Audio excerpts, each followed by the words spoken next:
Hi, everyone. Welcome to the first episode of Poly Demo Days. My name is Maya Stedman, and I'm a bioinformatics scientist here at Elucidata. Previously, I spent the last 10 or so years behind a mass spec studying cell metabolism for a few biotech companies in the Cambridge area. Hello, I'm Kritika Gaukar. I'm the Senior Solutions Architect at Elucidata. And previously, I've worked as a bioinformatics scientist in an institute that generated and analyzed large amounts of multi-omics data. And I'm excited to showcase Poly today. Yeah, me too. Okay, so just to set the scene, during Poly Demo Day episodes, we're going to feature Poly demos and technical deep dives into biomedical data integration and analysis. You can expect to learn about new features and capabilities, as well as what we over here at Elucidata are really excited about in the world of data science. For today's episode, we're going to cover how to explore the Poly OmixAtlas, which is housing all of our curated data on both a user interface as well as through a programmatic interface. Before we do that, though, I want to take a few minutes and just talk about the fundamental problem with biomedical data. So let's jump into it. So what's the problem? During my time as a bench scientist, and I think a lot of people would agree with this, I noticed that no matter where I worked, all the labs faced a similar issue on how to handle data. Admittedly, there we go. Admittedly, some were better than others, but there was never really consensus on what the right way was to handle this data. Some labs would store it in folders that were organized by the data was presented or by the instrumentation that was used to generate the data. But overall, there was a lack of consistent structure, and that always led to a loss of value. That loss of value was either through the time spent trying to locate the data, needing to reprocess data, or even going as far as needing to repeat an experiment entirely. And even when the data was properly stored and I could find it right away, the sometimes more important, but at least equally valuable metadata associated with that experiment was likely to be stored somewhere else. And I'd also need to locate, reprocess, and regenerate that data as well. So this problem's only gotten worse as we generate more and more data to feed our complex machine learning algorithms, which is where the direction that the field is going in. And all of this organization is just causing researchers to spend their time cleaning data instead of analyzing it. And that right there is the fundamental problem that we at Elucidata have set out to solve by making data fair. So if you're not familiar, FAIR is an acronym, and it stands for Findable, Accessible, Interoperable, and Reusable. FAIR data principles were established to improve and emphasize machine actionability of digital assets, which in other words means that the data is supposed to be, it's designed for consumption by a computer rather than by a human. Because as human experts, we can figure out the heterogeneity in unfair data, because I can realistically go to my colleague and say, what did you mean by this annotation? It's not the same as we used previously. And we can reconcile those differences as human experts. And you can do that for a handful of data sets, but it gets really old and you can't do it for all of the data that you're going to encounter in your life, right? It's just not practical to handle it this way. So the other hand, though, is a computer can't do it at all. Well, at least not yet, right? One day they probably will be able to be as good as humans, but today they can't. And so if you've got two different terms that mean the same thing to a person, they definitely don't mean the same thing to a computer, and they're going to be treated differently. So we have to start by making the data machine ready from the get-go so that we can get more value out of this data that we're generating. So sounds great, right? But how do we do this? We're going to dig a little bit deeper into the problem. So what makes biomedical data not suitable for ML? So I'm going to give you an example. Say I'm studying leukemia and I've got two papers. They're both relevant to my work. I just found them in a search on PubMed. I read through the papers and I find out that although they're both talking about the same indication, that's kind of where the similarities end. I download the data sets, I try to analyze them, and I notice that each paper has recorded the data in a different format, half the metadata annotations, like the tissue or the cell line, they're totally missing. And of the annotations that I do have, they're not consistent across the papers. So paper 1 would list the disease as leukemia, but paper 2 lists it as AML. And so again, to emphasize this point, I can read these 2 papers and I know that AML is the same as leukemia, but I couldn't take these data sets and feed them directly into an ML model. I'm going to have to spend my time manually combing through the data, sample by sample, to reconcile these differences. And that time I spend cleaning up the data, that's the loss of value in this scenario, because it's taking me that much longer to get from data to the results of my analysis. And that's what we want to see. So what we've done at Poly is harmonize the data from the get-go. We reconciled the difference in the formats and ontologies, and we filled in the gaps by applying a standardized curation process. Because the data on Poly has already been curated, it's ready to be used for analysis. You just have to download it. So I would love to tell you that I got all of my researcher friends into a room and everyone just like agreed on the data schema that we're going to use. That's obviously not the case. So instead, what we did is we said, okay, you use the terminology and the data format that makes the most sense for you in your lab, and we're going to translate that into a harmonized format on the back end. So by harmonizing the data after it's been generated, instead of trying to do it before, what we've done is alleviate the administrative burden, needing to use an ELN, needing to set up an ontology by the scientist that the scientist that's recording or generating the data faces. And we've also taken that burden away from the scientist who's going to use it for downstream analysis, because they're not always the same person. We sort of like stepped in the middle and kind of cleaned it up and made it ready. And so this is great, right? Awesome. How do we do it? Our key to success is thanks to our 4 pillars of curation. So this is a process that we've established and that we apply for all the data that we curate.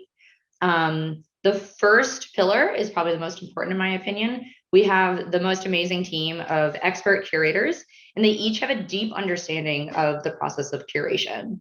Our second is adherence to best practices within curation according to the domain-specific standards. You know, when you're looking at one data type versus another, they're not always going to need to have the same, go through the same processes or be treated the same. They have specific standards that are for that field, and we need to pay attention to those. And we've done a great job of looking up what those are, and we adhere to those best practices for each domain. We don't just apply a generic, you know, cover all curation process.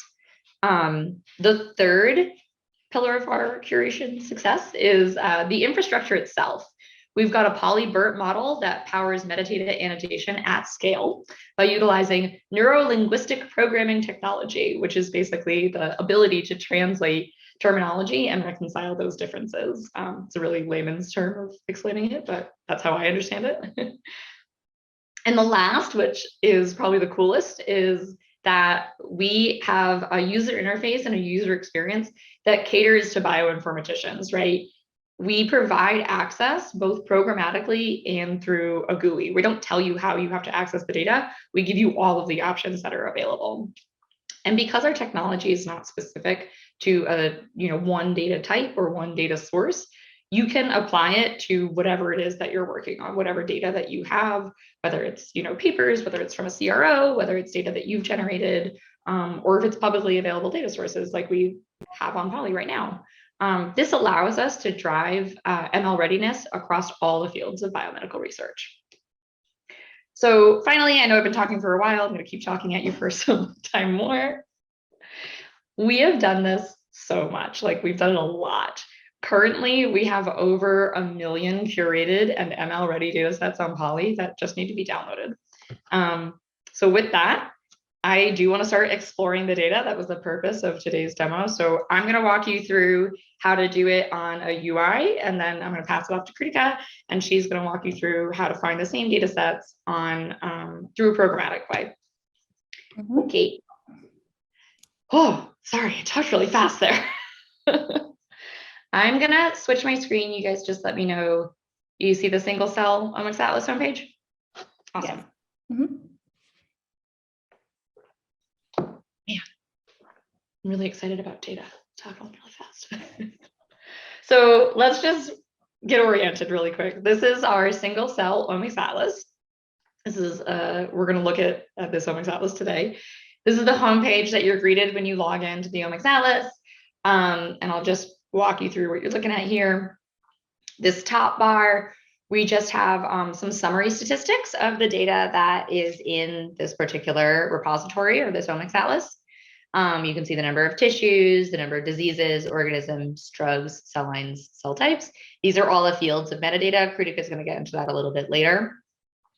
And then what we've gone ahead and done is just take that data and plot it out in a few ways that could be interesting that help you get immediately can kind of get a better understanding of what you're looking at. And it helps you sort of, if you think of the data search process as a funnel, this is the top of the funnel. We're saying this is everything that you have that's available to you. This is where you can start. Where do you want to go from here? And so you can see that in this OmixAtlas, which is focused on single cell data specifically, most of the data comes from Geo, but we've got some other data sources as well. You can see the only data type that I have in here is single cell. That's intentional. In other repositories, you'd have multiple data types listed. You can see the diseases. Oh, one thing that's really cool that I don't think we're going to touch on is we actually, that technology that we use, we've harmonized the language for normal or control samples. So we call them all normal. So one thing that's often overlooked in bigger projects and trying to apply ML projects is having a large enough control population. And we've taken care of that. So we know when a sample is a control and we know when it's a normal, and you can really use those samples because they've been harmonized and processed the same way across multiple studies, right? You don't have to worry about making sure that your specific study has all the necessary controls. You can use them as a conglomerate. So anyway, I just think that was a cool feature. These are all the diseases that we have listed in here, and then the same statistics for organisms. We've started doing some data audit processes for people if you're interested. I'm talking just generally to everyone here, where we ask you questions about the data that you're interested in, and we can kind of produce very similar summary statistics on a specific disease or a specific target. I'm getting a little off topic here, so let me go back.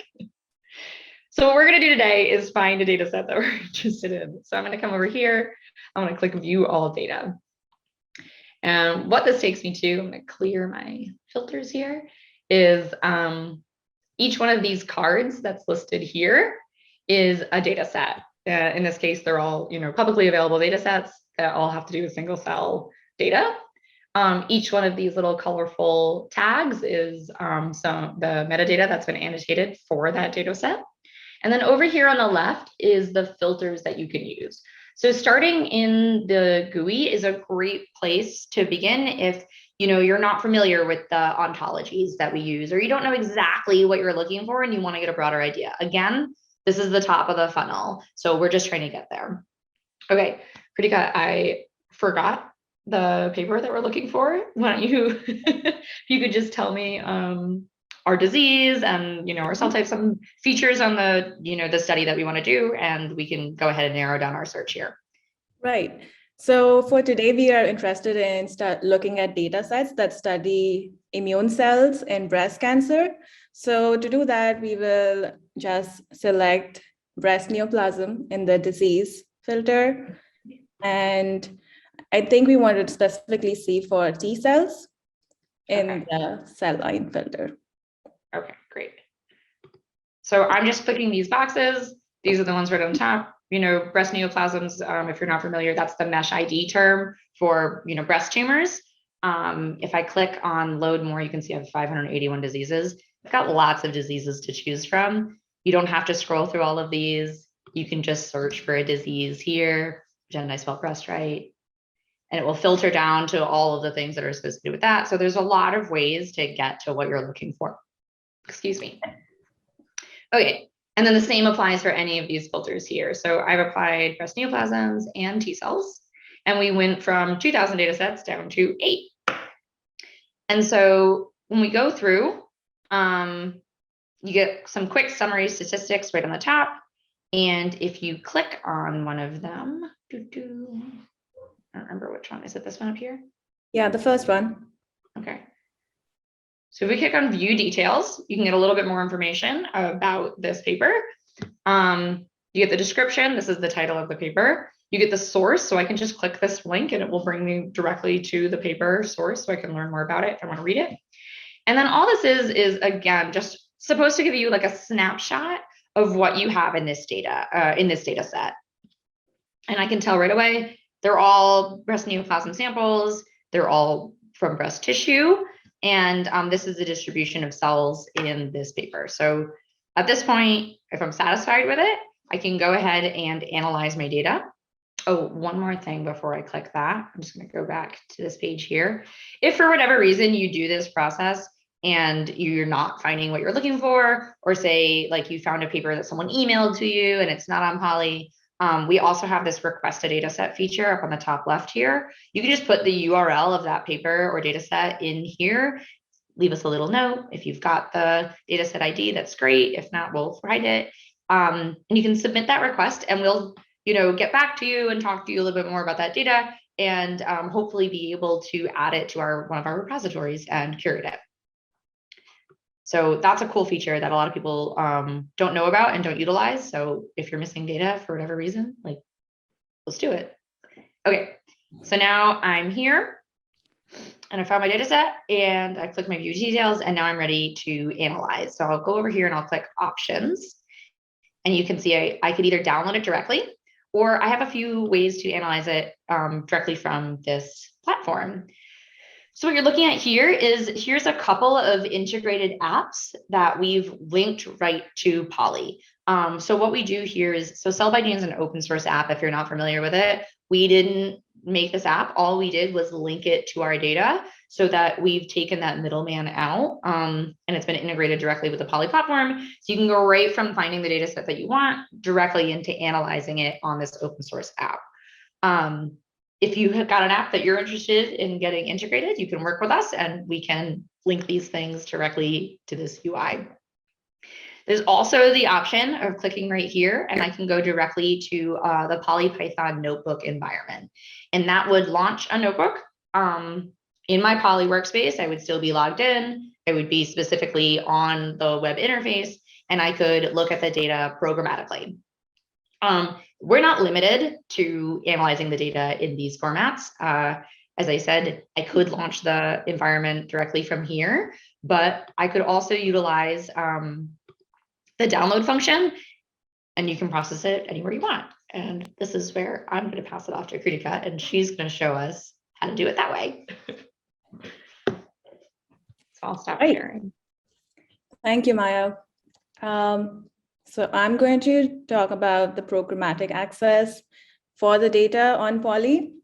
So let's pull up a notebook.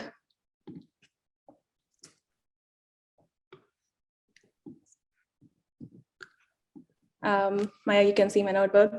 Yep, it looks great. Thank you. You have the prettiest notebooks. Thank you.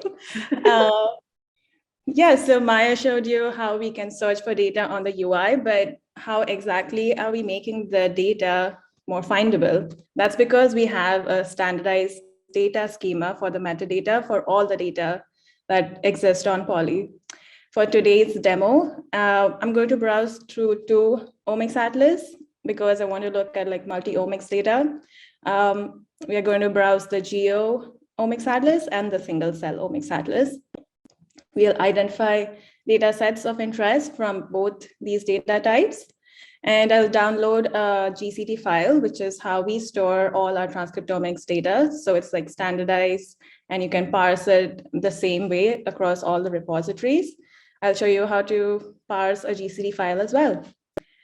And yeah, so I'm outside Poly, like Maya said, you don't have to be restricted to using Poly Python, which is our library to access the data on OmixAtlas on Poly. You can do it wherever you are actually working on.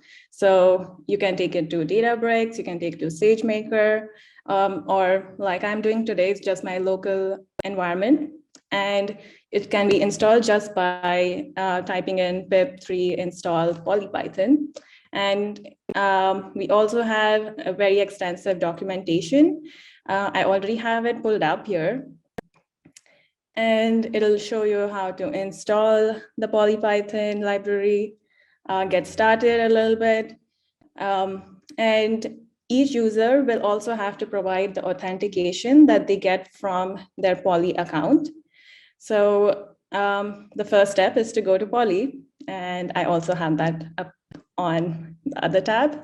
And to get the authentication, you will click down here and ask for the authentication key, and simply copy this key and paste it in your notebook so you will be able to access all the data across all the omics atlases on Poly,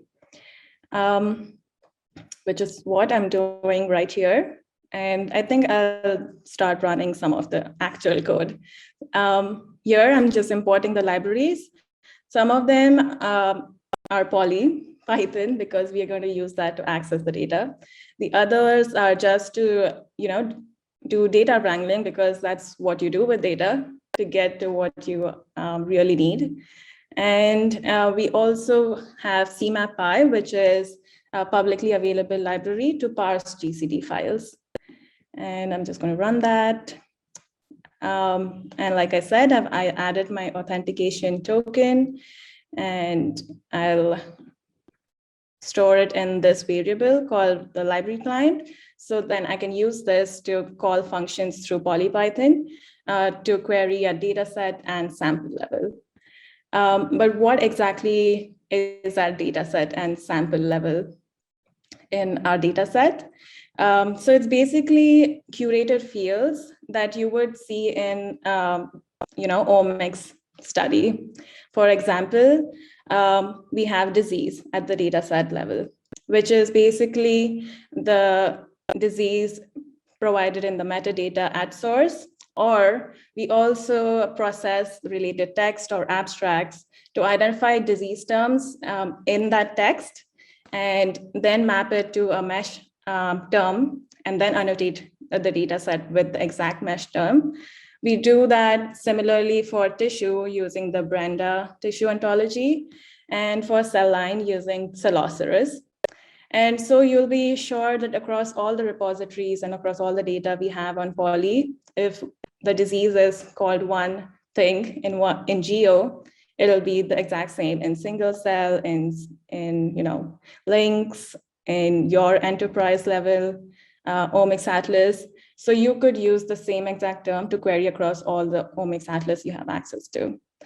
And similarly, the sample level information will also capture some of the more detailed sample specific information for tissue and disease. But we also have information if that specific sample is a control, or if it's a perturbation or the disease sample. And if there is like specific gene modification that was described in the metadata at source. And additional to that, we'll also capture some of the source metadata, like the geo accession ID. So if you want to look it up on geo, you can directly click on that link or use that ID to search on the internet. And that basically powers the browsing capability that we have on Poly. And the product that we use as our storage and centralized repository to give you the access to curated data is called OmixAtlas, as Maya has shown before. And we believe by curating and making the data findable through curated ontology, we are making the biological or biology-centric data into a more ML-ready data for bioinformatician or data scientists who are trying to reuse publicly available data sets. So this is just a quick way to get all the information for the OmixAtlas repository itself. So I'm going to run this and display the information for all our omics atlases so that we can show you the sources that we've used to get the data and the data types that exist in each repository. So some of them are publicly available data repositories like Geo, Links, and Metabolomics, which is basically Metabolomics Workbench and Metabolites, and also some publication. And you'll see we have a lot of omics data types, like we have metabolomics, we have transcriptomics, and single cell OmixAtlas, which is what Maya showed, which has the single cell omics data type. And we also have some custom omics atlases. For example, you might have seen the OmixAtlas posts on LinkedIn. So that's basically our repository, or like the data repository, where we've aggregated across all the omics atlases that we have for data sets which are studying the liver tissue. And you can see the distribution here. And you can see that we have multiple omics types, all of them aggregated in one omics atlas. So you can access all the omics type through programmatic access through PolyPython. And we also use the data that you provide, like proprietary data, and we can create enterprise atlases, which is custom for you. And you can then use it to have us curate the data sets that you produce and then make it accessible along with the publicly available data sets. Right, so now that I've talked about all the repositories that we have, let's go back to the actual search that we are trying to do.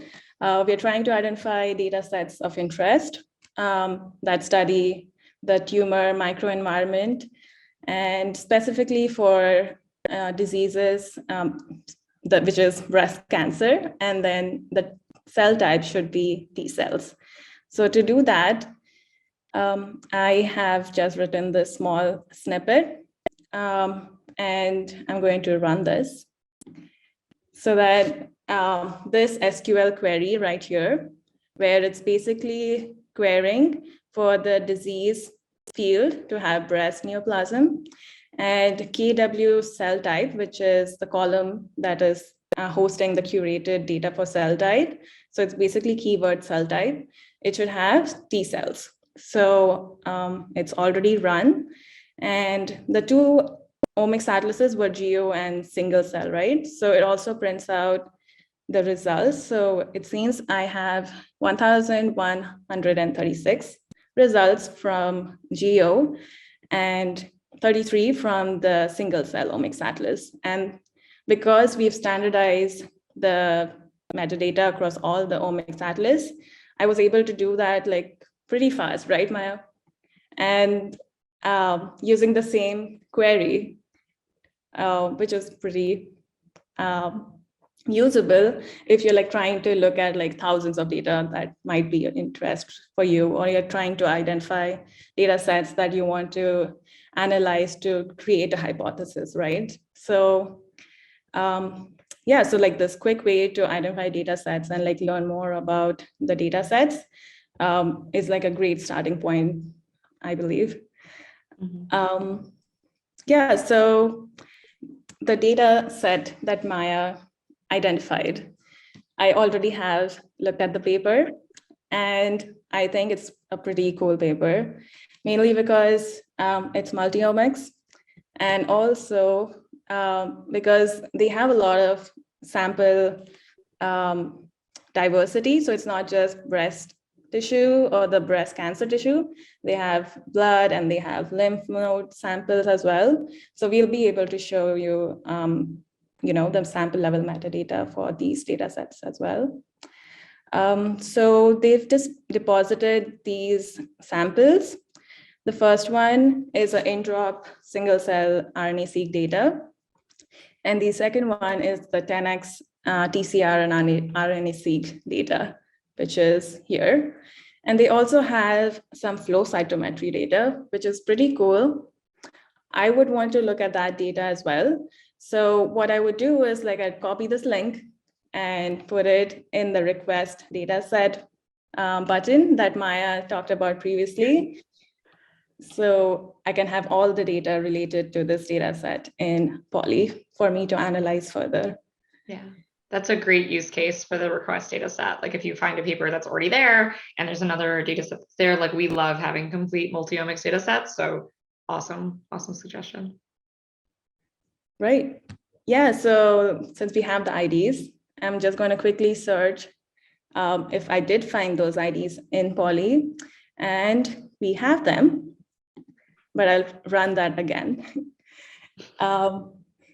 So you will see that, as I already mentioned, that since we are annotating all the data sets that we have in a very consistent and standardized way.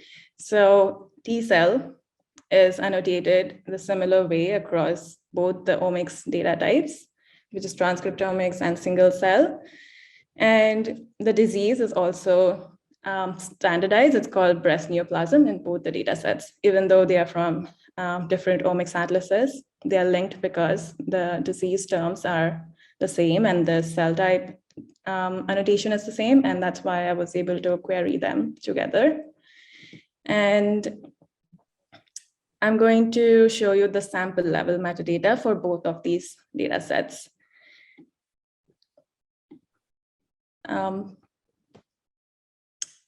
Right, so since it's single cell, we'll have just the tumor samples here because I've read the paper. The single cell data set is only tumor samples. So you'll have additional information like we've curated the cell type, which is CD8, CD4 T cells, so there's also Tregs cells. And we also have annotation about what the marker was used to actually annotate this as CD8 T cells. And we have... Sorry. Kritika, I'm sorry to interrupt. I just want to interject really quick and say that that annotation is like if you were to launch cell by gene directly from the Poly UI, those annotations would go right into there. So you could be ready to go. So just wanted to highlight. Yeah. Yeah. So it already, annotated the clusters. So when you open this up in cell by gene, by clicking on color by curated cell type, you'll be able to see the actual clusters without having to process the raw single cell data. And we also have transcriptomics data, which I feel is quite interesting because of like the different types of samples that they've gathered. So like Maya mentioned before, we have also, standardized what we call normal. So if it is normal sample, usually it's annotated as control, or maybe just like the disease term is missing and you just have to know it's normal. But here it's explicitly annotated as normal and disease, so that if you're trying to identify, normal versus disease data sets, you'll be able to, aggregate this column to identify that there are normal and X number of disease samples in this data set. And so I previously mentioned that there are multiple types of normals in this data set. So they have breast normal tissue, and they also have lymph node normal tissue. And across all the samples in GEO and single cell, if the tissue is breast, it's going to be annotated exactly as this term. And if it's lymph node, it's going to be exactly annotated with lymph node. So again, like if you want to look at, just normal breast samples that we have on GEO, you'd be able to run a query where you can just say curated disease equal to normal and curated tissue equal to breast, gather all the normal samples that we have for your analysis. So I'll just collapse this. That's a lot of information. There's also always a lot of information at sample level. As you can imagine, if you've generated or looked at sample level metadata before, but all of them are useful for analysis. So let's download one GCD file for that transcriptomics data set. So I'll run this cell and I'll quickly go over what are the components for the GCT file. It's basically a representation of the data, right? So it has three components. The first one is the raw metadata, DF, which is basically the row names of the GCT file. The column metadata, which is the sample level metadata. And then data DF, which is basically the count matrix for the transcriptomics data. And in this snippet, what I'm doing is that I've identified the ID from my searches above. And by just saying download data with the omics name, OmixAtlas name, and the dataset ID, I'll be able to download the specific dataset, which I've done already while running the cell.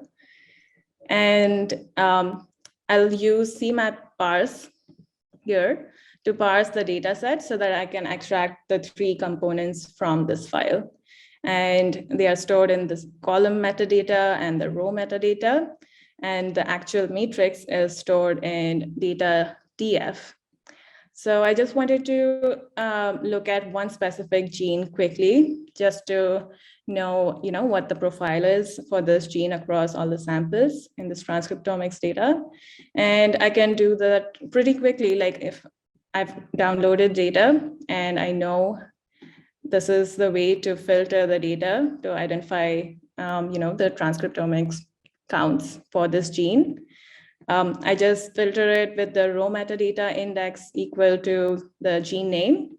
And I have all the counts available for this gene across all the samples in this data set. And, like you would do like some exploratory figures to check if this data set is actually of interest for you and if it like fits your study plan. You would do some box plots, you would do differential expression with transcriptomics. And since it's already, the metadata is curated, you'll be able to get through this quite quickly instead of, spending time on curating the metadata to get to this step, right? So yeah, thank you for letting me showcase the programmatic access to OmixAtlas. And yeah, please reach out to me and Maya if you have any questions for PolyPython or the UI. Both are good. Right. About data. We do have a little bit of time. So if there's anyone who has a couple of questions, we can hang out for a few minutes. And if anyone has any questions, we're happy to answer them. If not, that's okay. You can always email us separately. I can be reached at maya.stedman@elucidata.io. You can email info@elucidata.io. You can go to our website and request a demo. Yeah, I don't know. That was fun. You can reach me too. My email ID is kritika.gaukar@elucidata.io.